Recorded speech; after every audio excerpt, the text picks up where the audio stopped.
Okay, up on the bench we have a Communications Power Incorporated, or CPI. This is a, actually it's a Model 70 frequency counter. It's an FC70. Now you see the faceplate says FT76 time and frequency counter. That's not what it is. The customer, the faceplate apparently on this original counter was really screwed up, and he had a FT76 time and frequency counter chassis that had a good faceplate, so he just swapped them out. So this is, like I say, this is not an FT76. This is an FC70 frequency, only a frequency counter. So sent it in. He said it's intermittent, not working right. So it's been turned on. It's hooked up to a radio, and if I key the mic, yeah. Now this would normally be, well, I think, what, kilohertz. I think kilohertz is down and megahertz is up. Like I said, kind of hard to tell because it says frequency and time. It would normally say kilohertz and megahertz, but yeah, nothing. And pressing on the board doesn't seem to do anything. Though we normally don't have bad solder joints on surface mount, or I mean through hole stuff like this, because there's just so much solder, because there's solder on both sides of the boards and, you know, the whole way through the board. So yeah, she appears to be dead. Now internally, yeah, it's had some work done to it. We can see the soldering job on these two wires. It's not that great. It's probably working fine, but yeah, somebody's been in there, resoldered that. The soldering job on the power switch and the function switch there, it kind of almost looks like somebody might have used lead-free solder, which that's one reason I don't use it for hand soldering. The melting point's so much higher. Just, my opinion, not good, especially for the average user. If you're very good at soldering, you've got good skills, maybe, but yeah, so the sockets, it's loose. I can see there is a resistor back in there. That one's not original. That's been replaced. Other than that, doesn't really look like anything else was done to it. So I'll get the bottom half of this counter module popped off, and we'll take a look at the underside. Now to do that, you actually have to take a bunch of, the top cover comes off very easily, just a couple screws in the sides, and the cover just lifts off. But the bottom, you can see all the nuts here. Actually, you can't see, but a lot of these nuts go down to standoffs on the bottom side of the board.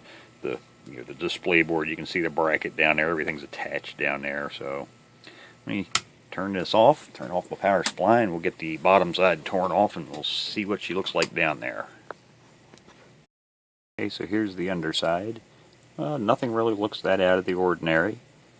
Can't say I saw anything looks bad solder joints or anything. So I did see a few that might be a little questionable, but like I say, with plated through holes on double-sided boards, usually it's rare to have problems, but there's just a few. It looks, and there's a few look like someone else might have touched up at some point in time. I'll probably touch up just a couple of them, but for the most part, the bottom side looks fine.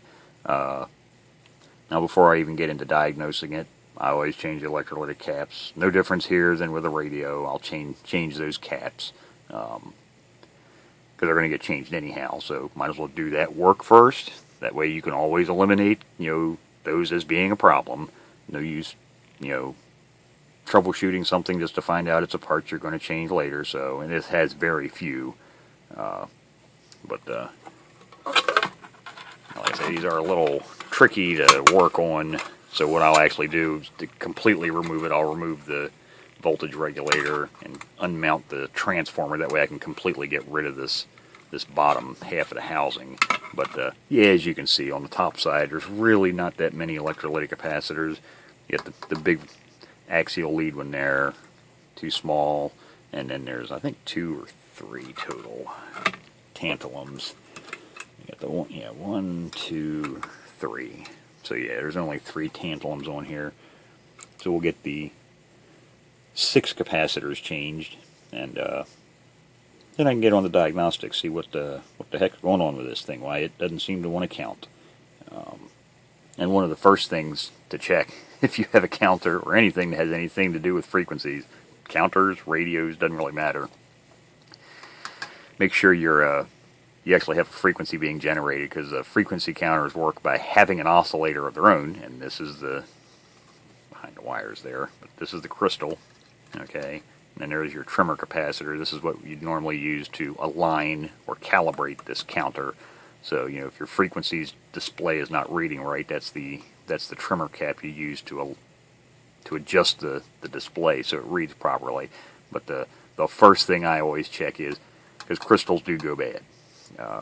And these things do run a tad bit on the warm side. So yeah, these crystals go through a lot of hot, cold cycles if they're being used. So always a good thing, make sure the oscillator is working. Because if the oscillator's not oscillating, the counter's not going to count. The display may turn on like this one does, but you're not going to get anything if there's nothing for it to compare to, basically. So let me get this torn apart the rest of the way, get the caps changed, and we'll see what we can find. Okay, so we're back. The FC70, remember, this is not an FT76. It's only the faceplate off of an FT76. Inside lies just the normal FC70 frequency counter. It does appear to be working just fine now. I'm getting ready to calibrate the frequency counter. Now, best thing to do, these things are, I don't want to say they're not stable. Once they warm up, they are stable. But until that time, it's going to drift up significantly in the reading. So when I first turn this on, I'm going to key the radio that's right over here. I'm going to key that radio, watch the frequency. So it's reading 27.205445, right around there. Now when I first turned this on from cold, it was 410. So it went up 35. Well, actually there's a 0 missing here because we flipped this. And that's 27 megahertz, but the decimal point, that would be this is hundreds. So it had the frequency has changed 350 hertz. So it has, that's not a massive amount, especially AM, but like I say, it's still, let the counter warm up. That 78 series or 7805 voltage regulator, integrated voltage regulator, that thing makes a lot of heat. And speaking of which, when I was working on this, I took the bottom off, had it completely dismantled. Pulled the transformer, the whole thing out, and had it out so I could work on it. And to do some troubleshooting, I wanted to turn it on while it was not attached to this bottom part of the chassis. This is the heat sink for that voltage regulator. And those things get really hot. Now, it's not that extremely hot right now, but that's because it's mounted to this bottom cover, which acts as the heat sink, because this is aluminum. And just feeling the sides of it with my fingers, it's warm. So you've got a transformer that's making heat. All of those ICs in there are making heat. That voltage regulator is making a lot of heat. But if you turn it on, like I say, with it off of this bottom chassis, that's why I have this sitting here. I attached it to this heat sink. So I just use a thermopad. Matter of fact, let me show you, just in case anybody's not familiar with what a thermopad is. Turn around here and pull one out of the parts cabinet. So normally you would have, and I'll reach over here and pull it out of my little tabletop trash can. Normally you'd have a mica wafer or mica insulator in there, and a dielectric or heatsink grease on either side of that. So I always, whenever I remove one of these, I always just install the thermopads. That way I don't have to worry about the oil content of it drying out over the decades, and eventually it doesn't work as well as it should. So these been around for a long time, but they're becoming a lot more popular with the full thermopads. There's like but there's no heatsink grease or compound is required. So anytime I take one of those off, I put one of these on. But anyhow, it's what I had, one of these on here with the voltage regulator. So it didn't overheat and burn up while I was doing troubleshooting. So just be aware of little things like that. Back in the drawer. Okay, so we can move that off to the side. We no longer need to see that. So I can feel it's nice and warm. Frequency, yep, see it's even going up. It's going up one more digit, but not last. Just in that amount of me talking, the top cover's really started to get some heat. So that's basically what you want to wait until the top of this thing is warm. That's when you want to wait till you put your hand on there. Yeah, that's definitely getting warm. That's about all you need to do for heat wise. So it's hooked up to the radio into this, because this is a through reading frequency counter. Radio goes in and straight out normally to your antenna. So I have it hooked up to a BK Service Master over there. Then that has a frequency counter output. So that's then attached to the frequency counter.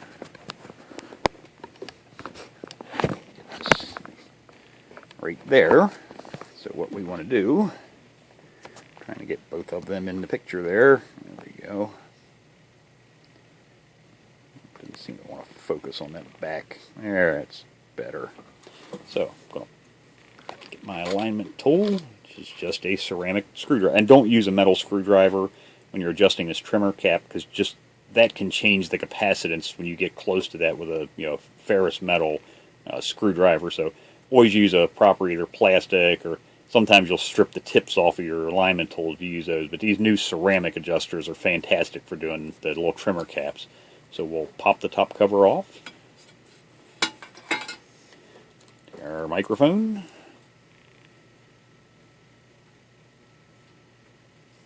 Key the mic. And have the sensitivity turned up high enough. Okay.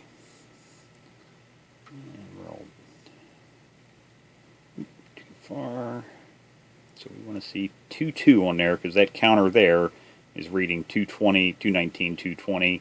So, like I say, this doesn't have the last digit resolution, so we're going to be looking for these two digits, 22.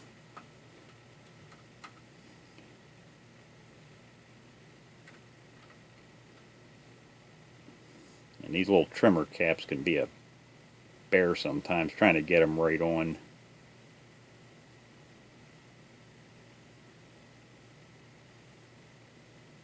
Because they're actually a fairly, I guess you could say, coarse. They have a large capacitance range, which is not ideal for precision adjustment, because the tiniest bit of movement, and it jumps several digits. Ha, there we go. 22. So there we go. So it's now adjusted. So what all did I do to this to make it come back to life? I'm going to turn off the counter, turn off the radio, and we can actually look down inside. So I had actually turn this off. And if you ever get one of these, you've never owned one before, oh yeah, she's nice and warm. Bottom cover's definitely. Matter of fact, just out of curiosity, let's see how hot this thing actually is. 104, 103, 102, up to the front, 100 degrees. So yeah, the cover, the entire thing will stabilize a little over 100 degrees. So, good for keeping your biscuits warm. You always set something on top of there, or your coffee cup. Not that I suggest, just saying that jokingly. Don't do that. That was a joke. Shouldn't have even said that. But in any case, what I did was, first thing was change the electrolytic capacitors. So this one, the three aluminum electrolytics were changed. So this is a Vishay, and these two are Nichicons. And then you see, I don't know if you see it too good in the camera, but there's one little mustard drop there and one right there. Those were the two tantalums. Now there was actually a third tantalum up here, and I got to thinking about, it's out of the camera view, just here. Swing that up for you. There was a tantalum here. I got to looking, I was like, what the hell is that doing there? Because there's a jumper wire across here. And the more I thought about it, I was like, other ones of these I've previously worked on, well, they didn't have a tantalum there, and pulled a parts chassis I've got out, and yeah, sure enough, there's just a jumper across there. So I don't know why that was there. Excuse me. That's one of those why ask why. And you could see someone had bodged it on there. So I don't know what I'm not even going to try and figure out what the hell goes through people's minds. I've given up on that years ago. You just pull your own hair out trying to figure out why somebody did something. If it's wrong, just fix it. So all the electrolytic capacitors, aluminum and tantalum, were replaced. These wires, you can remember they had those big blobs. Put the camera back down. Had a big blob of solder right here. Well, whoever had taken these off had, I guess they didn't properly heat these up before they pulled them off, and they actually lifted. So normally you'd have a pad on the top. It's not attached to anything. These wires are attached to traces on the bottom side of the board. So on the top side, you normally have one of these little round pads with no lead on it. It's just a pad. So there's plated through holes. You have the trace like this on the bottom. It's plated through in the middle, and then there's this just basically a circle on top. But those had been ripped off. Good sign somebody either heated it up on the bottom and didn't wait for it to completely melt the solder on the top before they pulled these wires off. I don't know. In any case, it doesn't really need them there. I mean, they should be there, but in all honesty, they don't have to be, because there is no electrical connection made on the top of this circuit board. So in any case, I pulled them out, cleaned all that goop up, because I couldn't even tell if there was anything shorted out in here. You know, cut the ends of the wires off, started fresh, reinstalled them, and they're properly soldered. Now, if there was a problem with any of these ICs, actually any of these ICs right here, if you have a problem with any of these, the counter will still work, but your display digits, you'll have problems with the digits, okay? All of these ICs, these two rows right here, are all part of programming the actual display. And then there's another IC actually on this display board down at the bottom, the driver IC, that controls all of these ICs. But so like I say, that's pretty much all these ICs do. They're just display. They have nothing to do with actually taking a frequency reading. I think what the problem was, I actually looked at this board underneath of a microscope, and there were a few ICs that had, I could see some micro fractures out around some of the terminals, which is kind of rare on double-sided boards, because of the way there's so much solder mass through plated holes. But these things do get hot, so if the board expands and contracts at all, it can break the solder joints. So I think there was 2 on this IC. I think there was like 1 on the back of that. There was a couple of them I saw some micro, and this is the counter. This is a lot of your counter circuitry over here, because here's your crystal, here's your trimmer, the oscillators, the reference oscillator circuit. So yeah, I resoldered those. Everything seemed to come back and then started working fine after I did that. Now, you may notice a shiny spot. I actually started this video before, got interrupted by a phone call, so I'm starting over again. But the reason there's a shiny spot right there is I wanted to show that's how much oxidation there is. So when you go to resolder these, it's always a good idea. Actually, grab the bottle again. I use a liquid flux in a little bottle with a, I keep that on there so I don't impale myself with these damn things, which I've done that before. Set it on the bench, and then end up sticking your arm down into it. So I always, anytime you're not using that, you're not going to be using it in the next minute or so, put a tip cap or something on there. But in any case, even with flux, it's best to clean this. You want to try and get that oxidation off. So that's where these little fiberglass, burnishing brushes, like I say, get them on eBay. Very soft and fluffy. They're not really that abrasive, but they're great at, you can see, it doesn't take much. Just a couple wipes, 1, 2, 3, and you can see how much, gotta get the reflection right. Actually, it wasn't a good spot. Try down here. So 1, 2, 3. You can see how much shinier that is. Fantastic for cleaning off that oxidation. Then once you get, and when you're doing the leads, because you can remember that's what I was resoldering, was there were fractures out around these solder joints where they're attached to the ICs. So what I'll do is I'll actually make the bristles a little bit longer, and I want to kind of wipe it at a 45-degree angle, because I actually want to clean the solder pad as well as the outside edge of that terminal. Okay, so like I say, it looks like that's what it was. Bad solder joints back there in the counter circuitry. So that's been taken care of. So hopefully this thing should last several more years. Oh, the plug here, these wires and 2 other wires, go back to that bottom plug. The attaching ears to keep it from falling out of the chassis and getting pushed in, they were, I guess, long broken off. A little bit of hot snot, hot glue. So I clean the plug body off and the back inside of the chassis off with some isopropyl alcohol and a little bit of hot glue, blob on each side on the plug, and then stuck it in there. So that's in there good now. It's not falling out or falling into the chassis. So just the one thing to be aware: if you do work on these, anytime this thing's plugged in. Now I have my AC power supply, which is plugged into right there, is turned off at the moment. Okay, but anytime you work on one of these, just be aware that there's 120 volts right here at the power switch. You follow the lines, there's a fuse, goes into the transformer, the other one comes up, runs around, comes into this switch. So there's 120. I just don't want people coming in here and touching that, because if you touch this top right terminal, power comes in down at the bottom of the switch, comes out here and goes into the transformer. So just be aware, there's 120 volts right here, so electrocution hazard. One reason I use isolation transformer to try and protect myself somewhat from being zapped. But so there we go. There's another FC70 back up and running. So I hope some of these tips on this help somebody out.